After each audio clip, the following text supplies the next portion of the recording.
Welcome back to the Green Means Go channel. It's your host, me, and it's Saturday morning. Typically, I take the weekends off, but I'm feeling motivated today. We're going to jump into some UFC content, and if you'll notice by the title of this video, I do not want you tailing these picks, and that is because I am trying something new. I'm going to read you a little bit of this book that I've been reading. I'm not a reader, never have been a reader, but I found this book. It's called The Creative Act by Rick Rubin, and I usually have it sitting here so I can hold it up.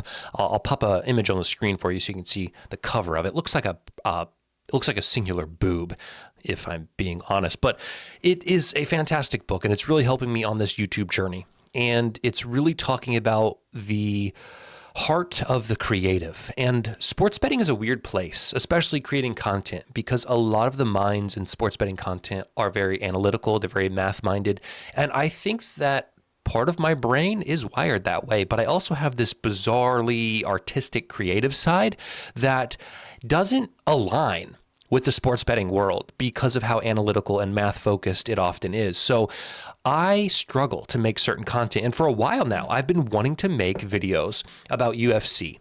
I've never watched the UFC as a kid growing up. I never got into the sport. It wasn't until COVID that I really started paying attention to it because it was the only sport on. And since I'm a huge sports guy, I needed something to scratch that itch. So I got into UFC, and sports betting was legal, and I started betting it. And they had good promos. They used to have something on FanDuel called Method of Victory Insurance, where you could predict how a player would win.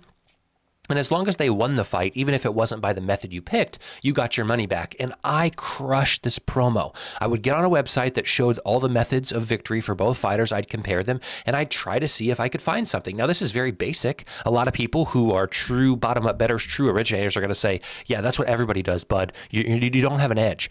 But over time, my biggest wins in my betting career have been from UFC. The sport I feel most confident handicapping is UFC, but I don't know anything about the sport in terms of like the longevity, zoom out. I can't pronounce half the guys' names. And so I feel kind of like a fraud. And I want to make videos about it. I want to experiment with it.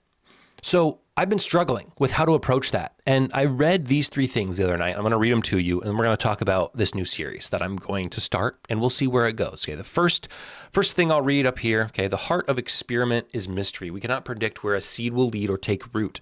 Remain open to the new and unknown. Begin with a question mark and embark on a journey of discovery. That's where I wrote. I literally wrote in the book UFC series right here because I don't know how this looks, right? I have a lot more questions than I have answers, but I do have interest in my heart. Take full advantage of the energy inherent in the seed itself and do whatever possible not to disturb it. You may be tempted to intervene and steer its development towards a specific goal or preconceived idea. You know what that would be? It would be laying out, explaining, telling you why I'm betting this, tracking it, telling you can tail these picks if you want, like doing it the way that everybody else does. And I don't want to do that. I want to do it my way. And I want you guys to watch from a distance and see if it works and hopefully learn something. So that is the purpose of this series, all right? This may not lead to the most productive of possibilities at this stage in the process. If you know what you want to do and do it, that's the work of a craftsman. If you begin with a question and use it to guide an adventure of discovery, that's the work of the artist. The surprises along the way can expand your work and even the art form itself. This really resonated with me because I think often sports betting is approached as a craftsman's trade, a craft, right? You know what you want to do. You want to be profitable. You want to have an edge. And so you do it. But I'm kind of beginning with a question mark. Can I beat UFC markets, specifically really method of victory markets, without doing more than looking at 2 players and trying to figure out what the script is going to be? Can I do that? That's a question mark. I don't know. I'm going to try it.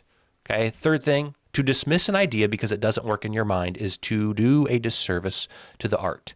The only way to truly know if an idea works is to test it. And if you're looking for the best idea, test everything. So I've had this idea for a while. Can I beat the UFC looking at these 2 methods, looking at past 5, past 10 fights, just kind of feeling out from a game script perspective, calculating my own fair line, testing it to what the line is being offered?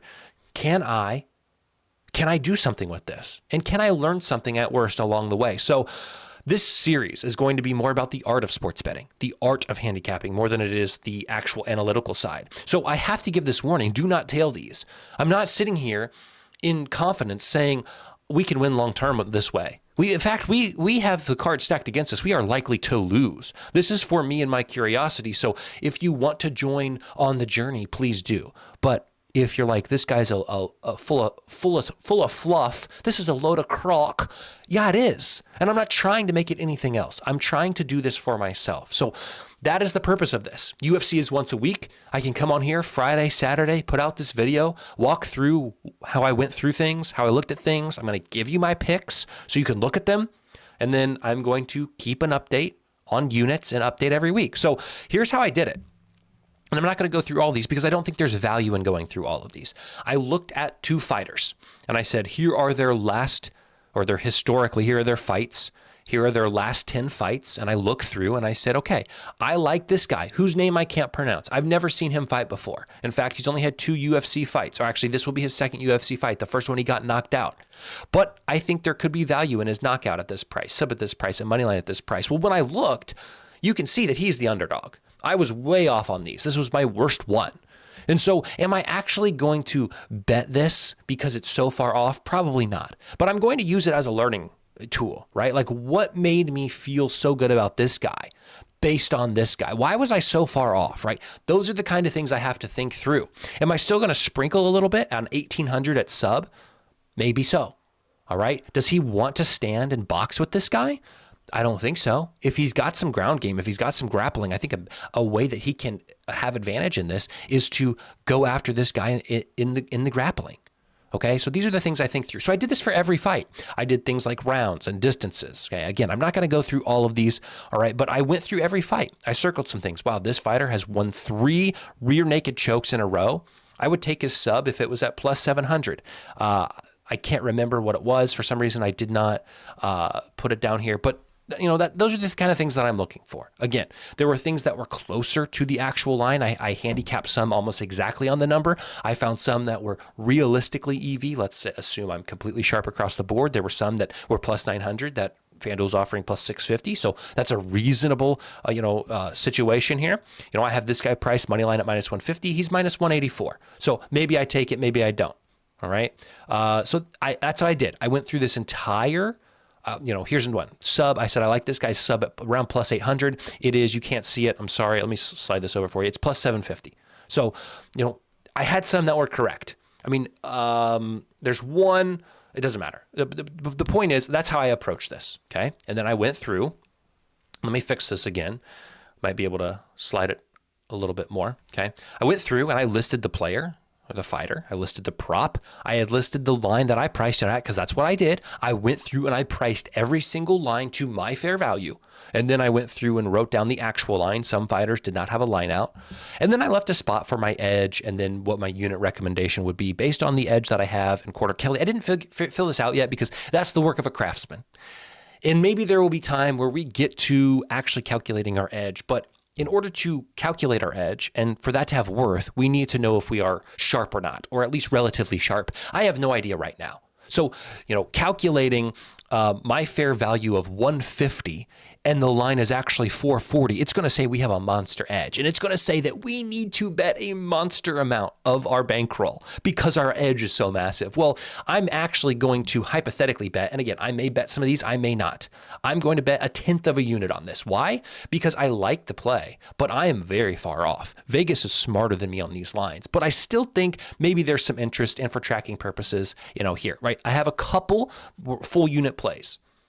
This fight over 1.5 rounds. I have fair value at minus 110. The line's at minus 105. A small edge. I really like it. I'm in the same mindset as FanDuel, same mindset as these books, but I think it's a good bet. 1 unit on there. And then a half unit on the distance. I had the line at 180. It's 270. Let's put a half unit. 2 units on this guy's money line. I think he should be a minus 400. He's minus 280. Now, that's probably too many units to do.